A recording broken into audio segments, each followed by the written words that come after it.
ನಮಸ್ತೆ ರೈತ ಬಾಂಧವರೇ. ಇವತ್ತು ನ್ಯಾಚುರಲ್ ಫಾರ್ಮಿಂಗ್ ಮಾಡಬೇಕು ಅಂತ ಒಂದು 15ರಿಂದ 20 ಜನ ಪಕ್ಕದ ಊರಿಂದ ಬಂದಿದ್ದಾರೆ. ಅವರು ನ್ಯಾಚುರಲ್ ಫಾರ್ಮಿಂಗ್ ಮಾಡಬೇಕು, ನಾವು ಕೆಮಿಕಲ್ ಮುಕ್ತಿ ಮಾಡಿ ನಾವು ಜೀವಾಮೃತವನ್ನು ಯೂಸ್ ಮಾಡಿ ಮಾಡಬೇಕು, ಹೆಂಗಾಗಿದೆ ಜೀವಾಮೃತ, ಅದರಿಂದ ಏನು ಮಾಡಬೇಕು ಅಂತ ಇವತ್ತು ಬಂದಿದ್ದಾರೆ. ತುಂಬ ಸಂತೋಷ ಆಗ್ತೈತೆ. ಒಂದು 20 ಜನ ಬಂದಿರೋದು ನಮಗೆ ತುಂಬ ಖುಷಿ ಆಗ್ತೈತೆ. ಹಾಗಾಗಿ ಎಲ್ಲರೂ ಈಗ ಒಬ್ಬರು ನೋಡ್ಕೊಂಡು ಒಬ್ಬರು, ಅವರಲ್ಲೇ ಒಬ್ಬರು 20 ಜನ ಬಂದರೆ ಅವರು ಒಂದು 40 ಜನ ಆಗಿ ನಾವು ಭೂಮಿ ತಾಯಿನ ಕಾಪಾಡಬೇಕು, ಭೂಮಿ ಮಣ್ಣನ್ನ ನಾವು ಕಾಪಾಡಿದ್ರೆ ಅದು ನಮ್ಮನ್ನು ಕಾಪಾಡುತ್ತಂತ ಇವತ್ತೆಲ್ಲ ಅರ್ಥ ಮಾಡ್ಕೊಂಡು ನ್ಯಾಚುರಲ್ ಫಾರ್ಮಿಂಗ್ ಮಾಡ್ತಾ ಇದ್ದಾರೆ. ಹಂಗಾಗಿ ಅವ್ರ ಹತ್ರ, ರೈತರ ಹತ್ರ ನಾನು ಮಾತಾಡ್ತೀನಿ. ಸರ್ ನಮಸ್ತೆ. ನಮಸ್ತೆ. ನಾವು ಪಕ್ಕದ ಹಳ್ಳಿ ಚಿಕ್ಕೋಡ್ನಹಳ್ಳಿ ಪ್ರಾಥಮಿಕ ಕೃಷಿ ಪತ್ತಿನ ಸಹಕಾರ ಸಂಘದ ಮುಖ್ಯ ಕಾರ್ಯನಿರ್ವಹಣಾಧಿಕಾರಿ. ನಾವು ನಮ್ಮ ತಂಡದ ಅಧ್ಯಕ್ಷರು ಮತ್ತು ಸದಸ್ಯರು ಹಾಗೂ ರೈತರು ಎಲ್ಲ ಸೇರಿಬಿಟ್ಟು ಪಕ್ಕದ ಹಳ್ಳಿ ಕುನ್ನೂರು ಗ್ರಾಮದ ಪಕ್ಕ ಇರೋ ಗೊಲ್ರಟ್ಟಿ ಜೀವಾಮೃತ ಘಟಕವನ್ನು ಆರಂಭಿಸಿದ್ದಾರೆ ಅಂತ ತಿಳಿದ್ಬಿಟ್ಟು ನಾವು ಎಲ್ಲ ಸಂಘದ ಸದಸ್ಯರು ಮತ್ತು ಅಧ್ಯಕ್ಷರು ಹಾಗೂ ಎಲ್ಲ ಬಂದ್ಬಿಟ್ಟು ವೀಕ್ಷಣೆ ಮಾಡಿದ್ವಿ. ಇವತ್ತಿನ ದಿವಸ ನಾವು ಏನು ಅಂತಂದ್ರೆ ಝೀರೋ ಮೇಂಟೆನೆನ್ಸ್ನಾಗೆ ನಾವೆಲ್ಲರೂ ಗೊಬ್ಬರವನ್ನು ನಾವು ತಯಾರಿಸ್ಬಿಟ್ಟು, ಹೌದು, ಒಂದು ನಾಟಿ ಹಸು ಇದ್ರೆ 30 ಎಕರೆ ಮಾಡ್ಬೋದು. ಒಂದೇ ನಾಟಿ ಹಸು ರಾಸಾಯನಿಕ ಗೊಬ್ಬರಗಳನ್ನೆಲ್ಲ ಉಪಯೋಗಿಸ್ಬಿಟ್ಟು ನೆಲಗಳೆಲ್ಲ ಹಾಳು ಮತ್ತು ಖರ್ಚು ವೆಚ್ಚಗಳೆಲ್ಲ ಹೆಚ್ಚು ಆಗ್ತದವೆ. ಇವತ್ತಿನ ದಿವಸ ಬೇರೆ ಬೇರೆ ದೇಶಗಳಿಂದ ತರಿಸ್ತಿರೋಂಥ ರಾಸಾಯನಿಕ ವಸ್ತುಗಳು ದುಬಾರಿ ಆಗ್ತದವೆ. ಇವತ್ತು ನಾವು ನೈಸರ್ಗಿಕವಾಗಿ ಉಪಯೋಗಿಸಿದ್ರೆ ನೆಲ ಕೂಡ ನಾವು ಒಳ್ಳೆ ರೀತಿಯಾಗಿ ಇಟ್ಕೋಬಹುದು. ಮತ್ತೆ ಮುಂದಿನ ಪೀಳಿಗೆಗಳಿಗೋಸ್ಕರ ನಾವು ನೆಲನ ಉಳಿಸ್ಕೊಡೋ ಅಂತ ಒಂದು ಕಾರ್ಯಕ್ರಮ ಆಗಿರುತ್ತದೆ.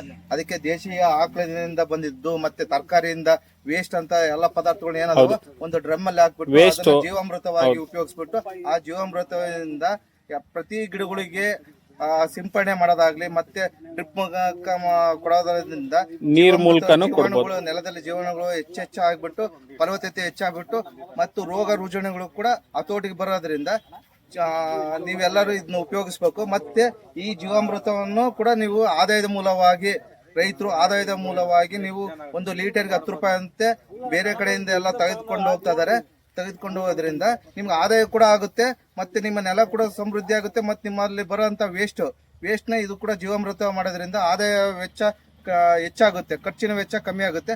ಅದು ಈ ರೈತರಿಗೆ ನಾವು ತಿಳಿಸ್ಕೊಡುತ್ತೇವೆ. ಓಕೆ, ಥ್ಯಾಂಕ್ ಯು ಸರ್, ಧನ್ಯವಾದಗಳು. ನೀವು ಮಾತಾಡಿದ್ದು ತುಂಬಾ ಖುಷಿ ಆಯ್ತು. ಇಷ್ಟು ಜನ ಬಂದ್ ಮಾಡ್ತಾ ಇದ್ರಿ. ನಿಮ್ಮ ಅಕ್ಕಪಕ್ಕದಲ್ಲೇ ನೀವು ಒಂದು 10 ಜನಕ್ಕೆ ಮಾಡ್ಕೊಟ್ರೆ, ಒಂದು ನಾಟಿ ಹಸು ಇದ್ರೆ ಡೈಲಿ 10 ಲೀಟರ್ ಗಂಜಳ ಸಿಗುತ್ತೆ, 10 kg ಸಗಣಿ ಸಿಗುತ್ತೆ, ನಿಮಗೆ ದಿನ 100 ಲೀಟರ್ ಜೀವಾಮೃತ ಬರುತ್ತೆ. ಯಾವ್ದು ನೀವು ಗೊಬ್ಬರ ಹಾಕೋದ್ ಬೇಡ. ಈಗ ನಾವು ಮೇಲೆ ರಾಗಿ ಹಾಕಿದ್ವಿ, ಪ್ರತಿಯೊಂದಕ್ಕೂ ಯಾವುದಕ್ಕೂ ನಾನು DAP ಯೂರಿಯಾ ಏನು ತರಲ್ಲ. ಕೆಮಿಕಲ್ ಹಾಕೋದಕ್ಕಿಂತ ಇಲ್ಲಿ ಈಸಿಯಾಗಿ ಬೆಳೀತಾ ಇದೆ. ನಾವು ಒಂದು 200 ಲೀಟರ್ ಡ್ರಮ್ಗೆ ಒಂದು ಟ್ರ್ಯಾಕ್ಟರ್ ಲೋಡ್ ಗೊಬ್ಬರಕ್ಕೆ ಸಮ ಇದು ಜೀವಾಮೃತ. ಅಷ್ಟು ಈ ತುಂಬಾ ಜನ ಮಾಡ್ತಾ ಇದ್ದಾರೆ. ಈಗ ನಾನು ಹೇಳೋದು ಇಷ್ಟೇನೆ, ಈ ಸಕ್ಸಸ್ ಆಗುತ್ತೆ. ಸ್ವಲ್ಪ ಸ್ಟಾರ್ಟಿಂಗ್ ಅಲ್ಲಿ ಕಷ್ಟ ಆಗುತ್ತೆ. ಜೀವಾಮೃತದ ಜೊತೆಗೆ ಏನ್ ಮಾಡ್ಬೇಕು, ನಾವು ಭೂಮಿ ಕೊಟ್ಟಾಗ ಮೊದಲು ಒಂದು 6 ತಿಂಗಳು 1 ವರ್ಷ ಬೇಕಾಗುತ್ತೆ. ಅದನ್ನ ನಾವು ತಾಳ್ಮೆಯಿಂದ, ಯಾವುದೇ ಜನ ಹೇಳ್ತಾರೆ ಫಸ್ಟಿಗೆ ಅದನ್ನ ಗೇಲಿ ಮಾಡ್ತಿರ್ತಾರೆ, ಅಸಹ್ಯವಾಗಿ ಹೇಳ್ತಿರ್ತಾರೆ, ಇಲ್ಲ ನೀನು ಇದೆಲ್ಲ ಮಾಡ್ತಾರೆ ಖರ್ಚು ಸುಮ್ಮನೆ ವೇಸ್ಟ್, ನಿನಗೆ ಇದು ಆಗಲ್ಲ ಅಂತ ಹೇಳ್ತಿರ್ತಾರೆ. ಅದಕ್ಕೆ ಯಾವುದು ಮನಸ್ಸಿಗೆ ದುರ್ಬಲ ಮಾಡ್ಕೊಂಡಿಲ್ಲಂಗೆ ನೀವು ಕೆಲಸ ಮಾಡಕ್ಕೆ ಉತ್ತೇಜನ ಕೊಡಬೇಕು. ಅವಾಗ ನಿಮಗೆ ಸಕ್ಸಸ್ಫುಲ್ ಆಗುತ್ತೆ ಅಂತ ಹೇಳ್ಬಿಟ್ಟು ಈ ಕಾರ್ಯಕ್ರಮ ಮೂಲಕ ನಿಮಗೆ ಧನ್ಯವಾದಗಳನ್ನು ತಿಳಿಸ್ತಾರೆ.